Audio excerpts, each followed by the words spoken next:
Hey free-to-play gang, welcome back to another video. We have a big video for today, and the reason for that is my account is officially 365 days old. Yes. So if some of you guys are not sure, how long has the game been out? The game has actually been out for about, since May 10th, which is, I think it's about 8 months, right? I think it's about 8 months since the game has been officially released, but in terms of like the beta itself, I have been playing since the beta with a no-wipe account. So therefore, I have actually played the game for a total of 365 days. But a lot of other players has also played for much longer than 365 days, believe it or not. Some players have played for, I think, very close to 1.5 years by now.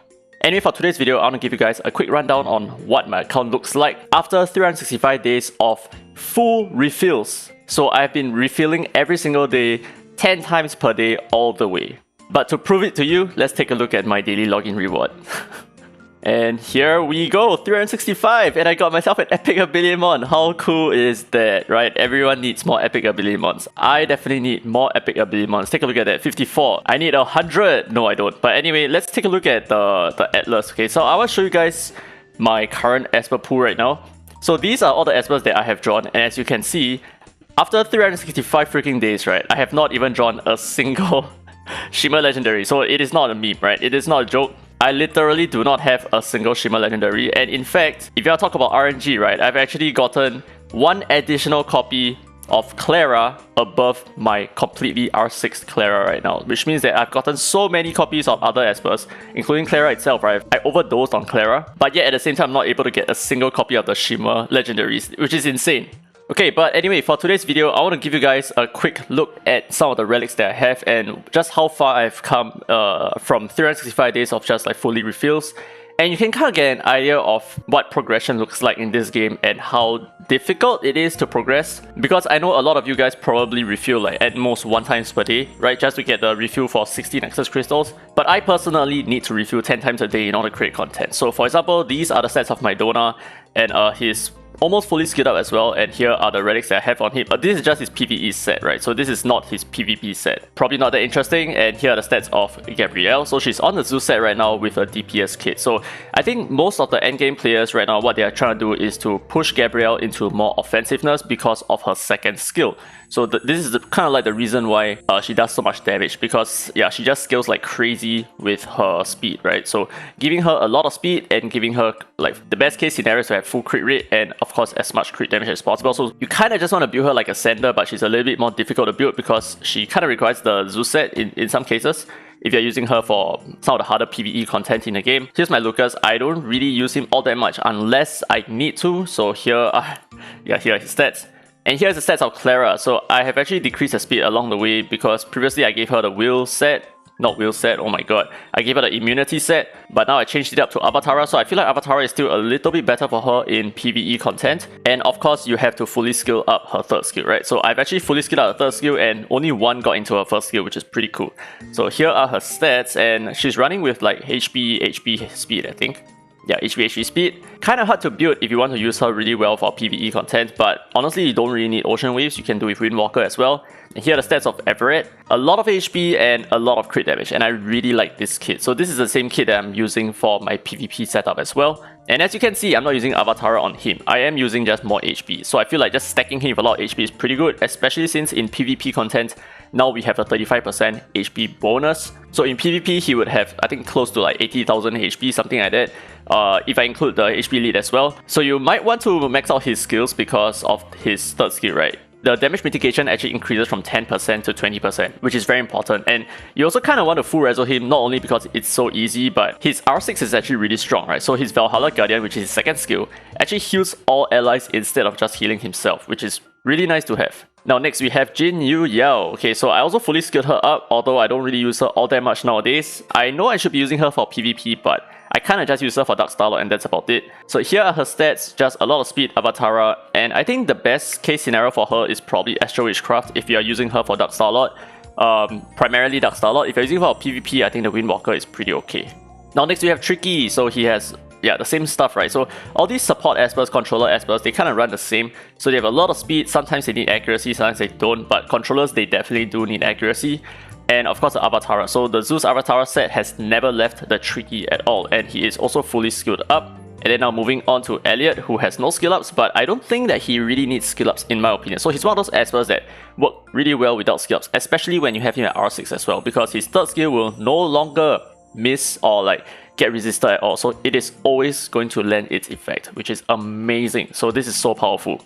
So in terms of relics, I am currently using him on the Snow Dowager with accuracy, but when he reaches R6, you do not need accuracy at all. So that's the amazing thing about him. So he's one of those few controllers who do not need accuracy, another being a Nessidora, which I will talk about later on as well. And then now we have Tia. I have no skill ups on her, and I don't think I will ever need skill ups on her. So she's one of the best PvP speed leads out there, second to Ollie, or maybe they're on par, right? They're kind of like the same. I mean, they do different things, but she is really powerful in that regard. So she has pretty good speed and just decent accuracy and all that, and she's gonna function in PvP. So this is her PvP set, but I do not really use her in PvE all that much. And then now next we move on to Tang Xuan, and I completely don't use him, but I feel like he is pretty good right now. So he has a Pursuit proc on all of his skills because of his second effect here, the Enchanting Dream, right? So if Tang Xuan has an enchantment, 20% chance of launching a Pursuit attack with Righteous Anger, and this is actually a passive, so it affects all of his skills. And in fact, you can Pursuit your Pursuit. So if you use like Righteous Anger and you Pursuit one time, you can actually trigger another Pursuit to Pursuit multiple times. So he's kind of like Tang Yun in some cases, but Tang Yun has I think he has a better Pursuit chance. I think it was like 50%. No, wait. It was like 30%, right? Something like that, I forgot. So maybe we can look into his kit in the near future as well. And here is Liling, so he's also R4, right? What do you know? The beginner banner both R4. I barely ever use him nowadays. I only use him for Shadowfire, so this is like the Shadowfire setup that I have on him. Very basic War Machine Avatara set. And the reason for Avatara is it's not really that necessary in my opinion, but it's just a little bit more damage. But as you can see, his stats are like quite forgettable. I don't really care too much about him right now. And then moving on to Biondina, so very interesting, so no skill ups at all. So the reason why I use her is just Dark Starlord, and she's amazing for Dark Starlord. So Astral Witchcraft and Avatara, this is like the Dark Starlord Team 1 go-to relic set. Whenever in doubt, just Astral Witchcraft Avatara for Dark Starlord Team 1 and you should be okay. So try to push for as much speed as you can. So this is kind of like one of my fastest Astral Witchcraft sets. So plus 144 so that she takes multiple turns just to remove the buffs that the boss has and to apply the buff blocker as much as she can. So this is really, really important. Now next we have Sienna, and I kind of want to fully skill her up really soon, but the thing is she's only R3. I might only just use her at R6, but she's really good right now before R6. But the thing is, she becomes so much better at R6 that, you know, you kind of have to fully scale up at that point of time. So I have a little bit of time to wait for now. Now next is the Ahmed that I have, and he is probably one of my most used espers right now in terms of PvP, in terms of PvE, everything. So he has okay HP. I feel like he needs a little bit more, but in terms of his speed, he has it completely covered, and that's basically all you need for Ahmed. But the thing is, if you want to run him in PvP for like the Zeus Relic set, right, you kind of need a little bit of accuracy, because recently I tested that accuracy does play a part in landing your Zeus stuns, which is like so dumb. So he kind of needs to have like maybe at least 30% accuracy. I always kind of push for at least 30% accuracy in PvP content. And as you can see, I do not have him skilled up at all. Neither do I think it is important to skill up at all. I don't think it's that important. So the thing is, in terms of his first skill, this is like nonsense, right? You are just increasing his damage, which is a huge Abilimon sink. I'm not gonna like risk that. And this second skill cannot even be upgraded. And his third skill, while it does reduce his cooldown by 1 and increases the healing amount, I don't think it's all that important, because I don't feel like I need his world stage coming around that frequently. I don't think it's something that I would like to spam. It's something that I will only use if I really need to, and so far so good, right? I don't really need to scale him up at all. Now that's a little bit different for Zora. I don't feel like Zora deserves the skill ups a little bit more because of her cooldown here. And the reason for that is, if you're going to use her for Chronos, for example, you kind of need that cooldown reduction so that she can use this skill on the first wave and on the third wave as well, so that you can land the defense down, which comes from her R2, right? So she's currently R3, which is, yep, that's good enough in my opinion, and here are the sets that I have on her. So just War Machine and Broken, but the thing is, I think Avatara is probably better. I might want to push her for full Avatara. And then we have the Yun Chuan here with the full skill ups, because, yeah, you don't really need to in my opinion, but I just feel like it really pushes his DPS a little bit, especially for his second skill. But apart from that, I don't necessarily feel like his skill ups are that important on him, because rotation wise it's not so important in Dark Starlord, and in terms of Fafnir, he's just a spam fest, right? So you can just use your first skill anyway, it doesn't really matter for Fafnir. And this skill, it's more for Dark Starlord, and it's a little bit expensive to invest so much into him just for one single content. So yeah, I think skill up's not so necessary. But the Avatara, the reason why I went for the Avatara is so that he can counter attack in Dark Starlord, which is quite essential at times. But apart from that, it doesn't really help his kit all that much in my opinion. Now next up we have Louis. So he's one of those espers that I used to use a lot in PvE content, but nowadays I'm just like using other stuff because of the changes to the Ritual Miracles, right? So now he is a multi-hitter, which kind of sucks for APEP, so I'm not going to use him for Chronos as well because he misses 30% of the time. So I do not have any skills on him. It's something that I will consider, especially when he gets closer to R6, which is a long way to go. Now next we have Gaius, who is at R2 with full skill ups. Gaius is definitely one of those DPS espers that I will highly recommend you to fully skill up as soon as you can because of the Thunderstorm effect here that allows you to rotate a lot better in all content, right? So for example, if you clear everything in one hit on wave 1, you would have your Thunderstorm up on wave 2 as well. So it's very important for you to max skill this so that you get that cooldown reduction here, which makes his kit so smooth. Now in terms of relics, here are the relics that I'm using crit damage and Avatara, which is, I think this is kind of like the go-to relic set for him because there is no true two-piece set that works very well for him, right? You do not need crit rate, you do not need accuracy, you do not need HP, defense, all of that out of the window. So I think Avatar is probably where it's at.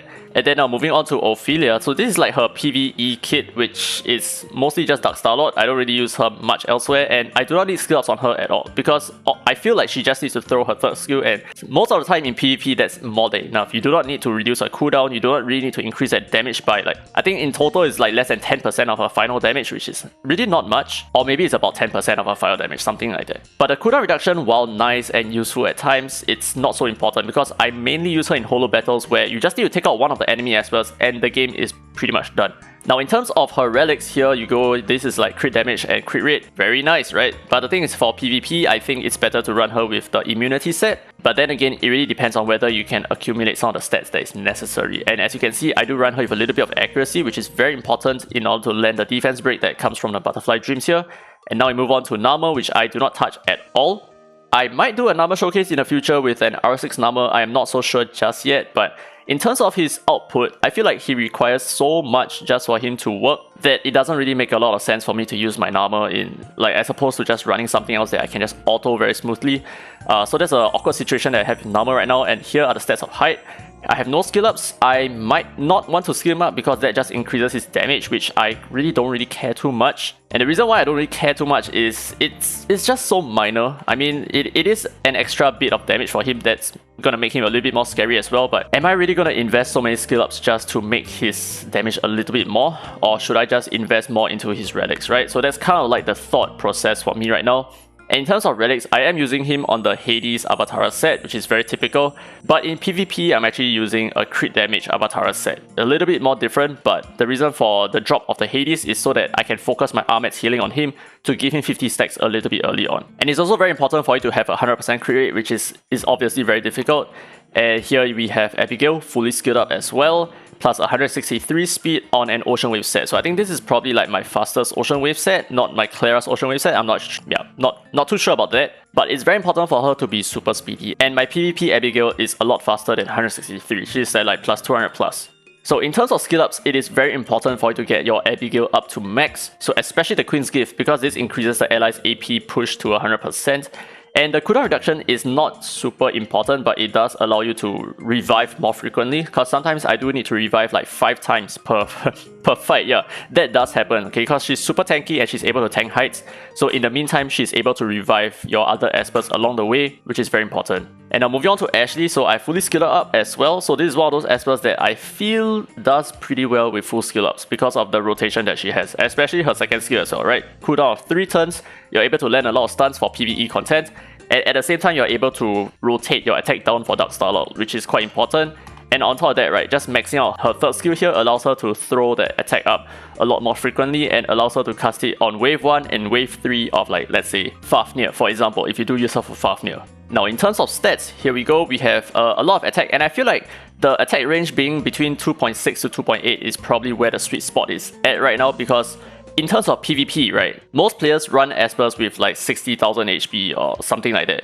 They do not really run espers with 70, 80, 90,000 HP, and I'm talking about base HP before the PvP boost, because her true damage scaling does not actually include the PvP HP scaling boost. So I think the 2600 plus range is actually good enough, and then the rest goes into crit rate and crit damage.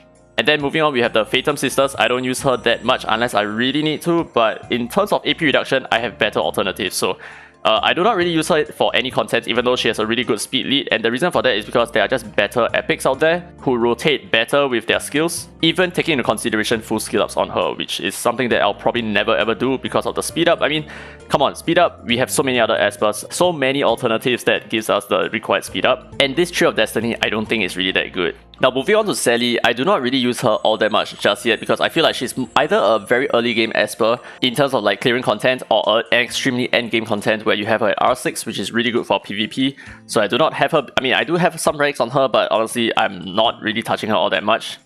Yeah, that sounded kind of weird. But here we have Ollie with the tanky build. So the way that I run Ollie, I feel like the tanky build is probably like the best set for him.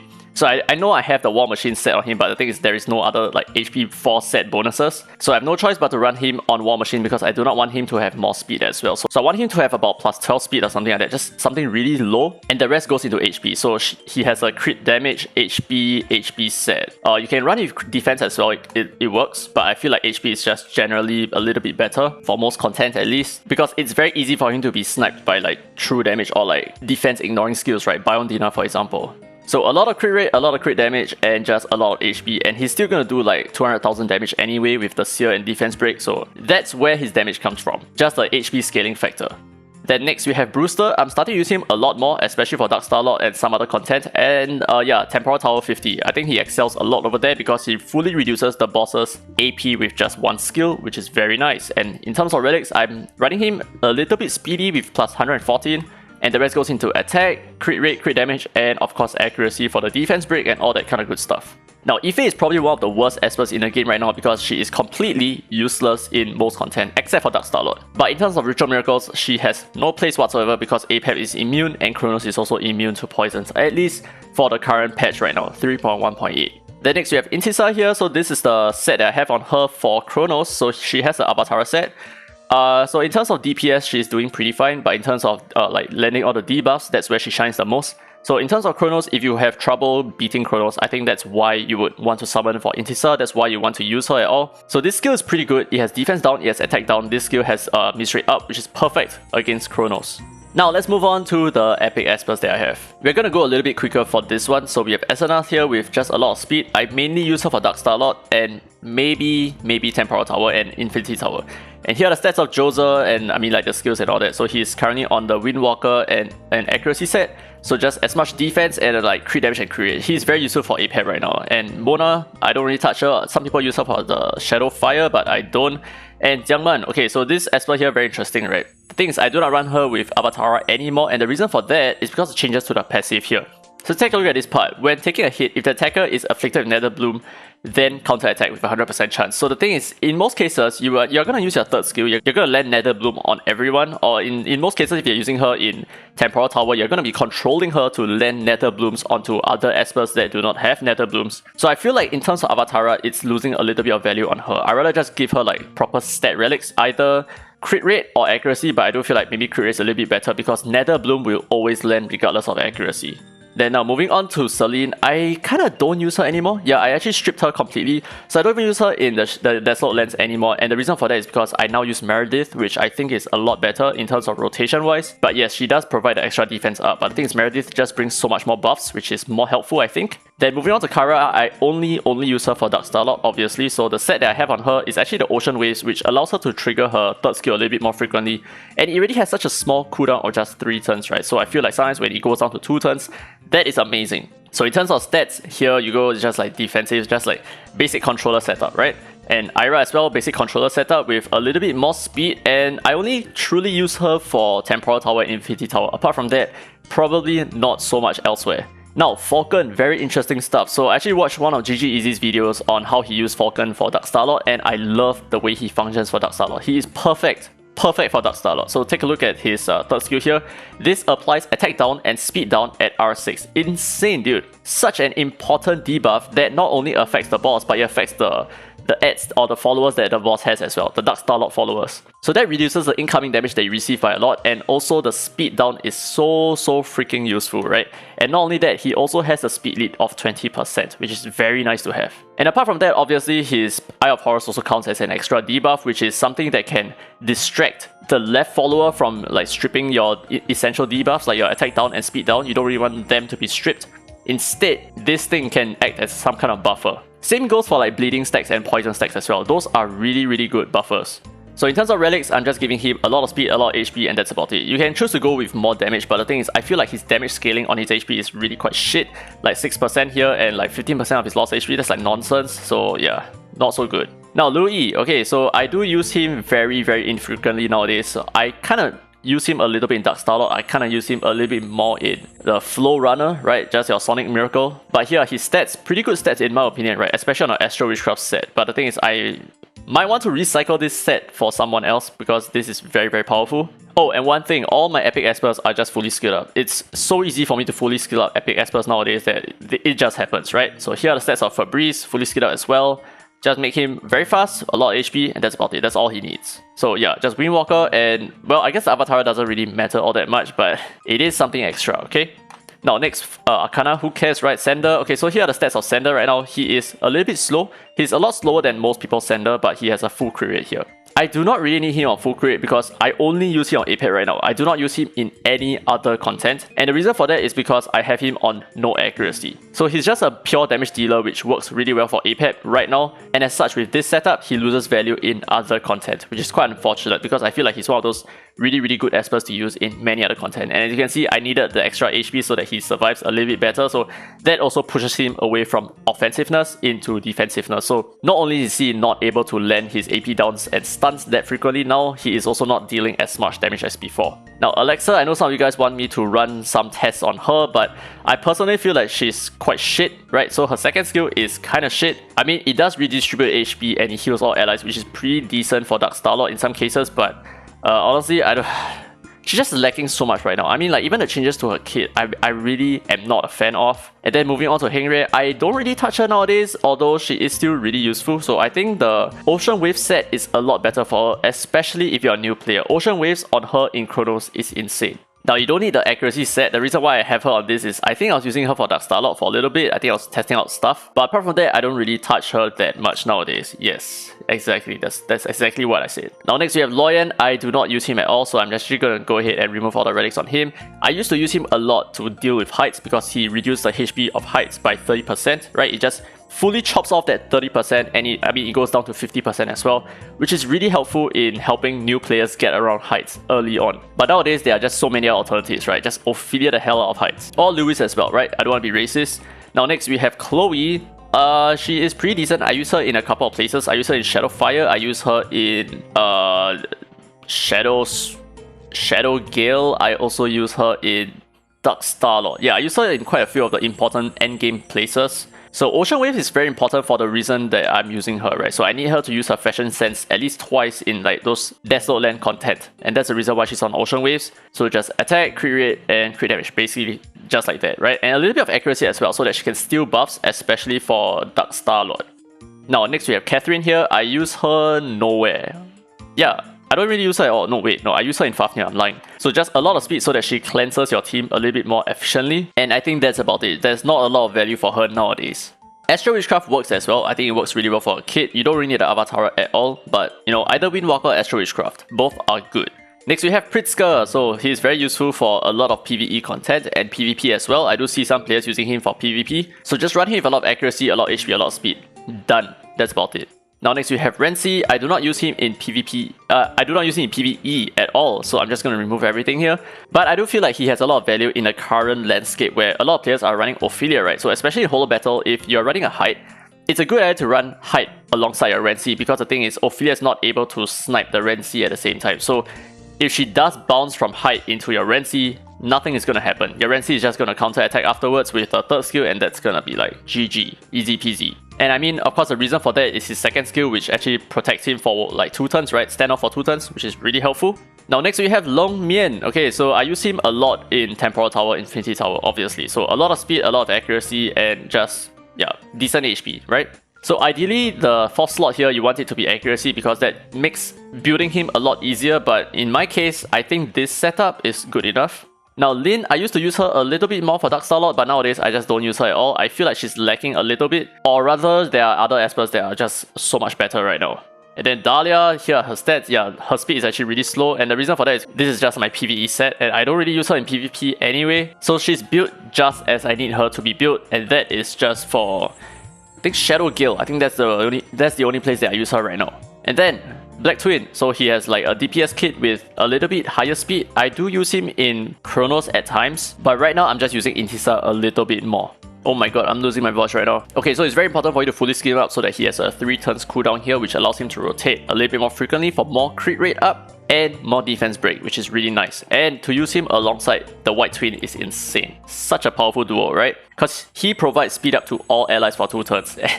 That is so powerful. With one single third skill, you not only increase the speed of your entire team, but you also call the Black Twin to increase the crit rate of all your allies as well. Very, very insane. But the way that you might want to build the White Twin, which is just the way that I build him, is to run him not offensively because I feel like his base attack is just so low, and I think his multipliers are not that crazy anyways, which means that running him on damage sets might make him less efficient. I just feel like pushing him full speed, full accuracy, that is a lot easier to run him the way that I would like him to be run. So yeah, something like that. You do not need the Avatara, but I guess it just kind of helps, right? Just kind of helps a little bit. And then now moving on to Meredith. This is like the current goat of 3.1.8. She's like the star of the show. So just build her super fast, fully skill her up, and she's gonna work perfectly fine, right? I mean, of course, give her more HP as well. You don't need too much accuracy, although it's kind of helpful if you're using her in like Fafnir, for example. But in terms of relics, right, just go Windwalker and something. You can go with like some HP set or something, and that will work perfectly fine. I went with like broken setups because I kind of just want to push her speed a little bit more.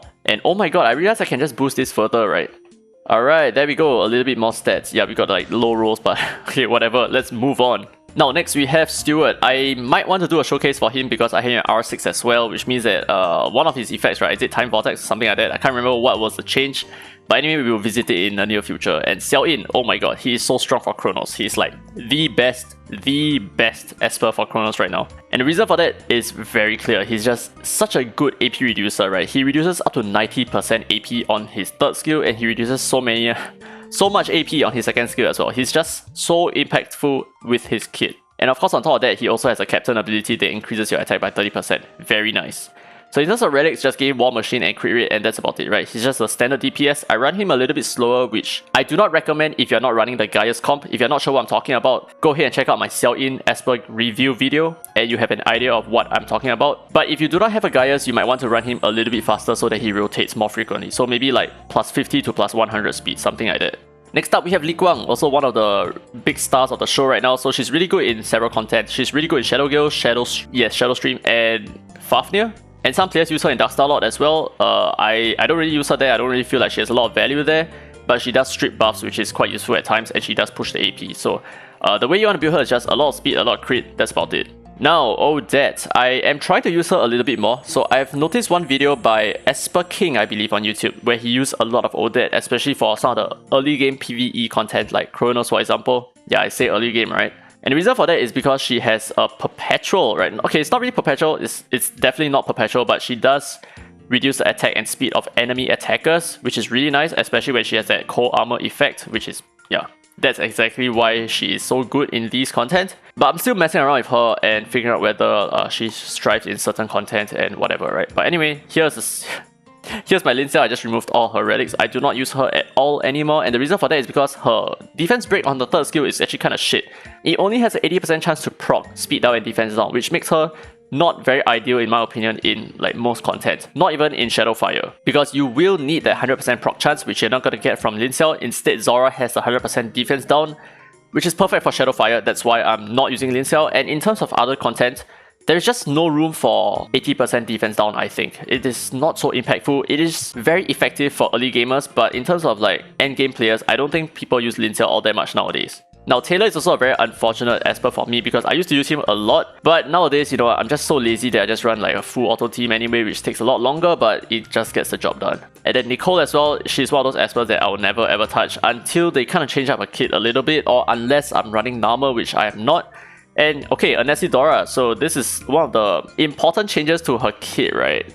So recently they removed the stun on her box, and now it's replaced with a speed down. But the thing is, it is still pretty effective nonetheless. I still feel like she works regardless. So just a lot of HP, a lot of speed, and yeah, a little bit of accuracy is decent. I do not know why I went for 80%, but the thing is, you do need a little bit of accuracy to land the stun on her Doom box, and you do need the accuracy to land the attack down. So maybe that's the reason why, but in terms of her Doom box itself, or rather the Pandora's box, it does not require accuracy at all. Now Dalen is just shit. He's just, yeah. I thought he was going to be good for APET, but he sucks. And then here we have Alice with like not really my fastest setup, but she is the fastest Esper on my lineup right now. And the reason for that is I want her to take a couple of turns in Chrono. So just go ahead and check out my Xiaoyin video for more information on that. So I run her with the shield set, although I think Avatara is probably better in most cases. Because when she counter attacks, she will then get one of your allies to assist, right? 30% of the time. But the reason why I run her with the shield set is so that she buffs your attack instantly, right? Her passive is going to trigger instantly because you have a buff at the start. Now Laura, I do not use her at all. And Zhongnan, it's quite unfortunate, but I haven't found a lot of use for him. So I know a lot of players are saying that, oh, they use him a lot in Infinity Tower, they use him a lot in Temporal Tower, blah blah blah blah blah. They use him in PvP, all that kind of good stuff. Yes, he might work there, but I just have better alternatives, because the thing is, silence is after all just a debuff that can be either removed or resisted, right? So why not just use a sure stun? Because a stun, you can also remove it, yes, but the thing is, enemies cannot take a turn. So I kind of feel like stuns are a little bit better, and I mean, yes, he does have a kind of decent rotation kit here, but that requires the enemies to attack, which in most cases, especially for the tower content, you do not want them to move at all. Next for Nick, I also do not use him at all because he is just not so consistent, and I mean, I have a Zonan. If I don't use a Zonan, I'm not going to touch Nick. But yes, I know his second skill does have the cooldown reduction, but hey, I have other Espers that are able to land the cooldown reduction for myself. I do not need RNG like 60% chance, right? This is like so bad. And okay, oh my god, we are done with all the epics. Are we done? I think I still have some. Okay, so Jacob, yeah, I lied. So Jacob is trash, Kaylee is decent. I'm probably never ever gonna touch her, probably not so soon. Bonnie is okay, but I think that's about it. And we have Aurelius, who is like just utter shit. Oh my god, I talked for 40 entire minutes and I'm like losing my voice right now. Alright, so with that said, that was the full review of my account, which is 365 days old, and I'm also level 90.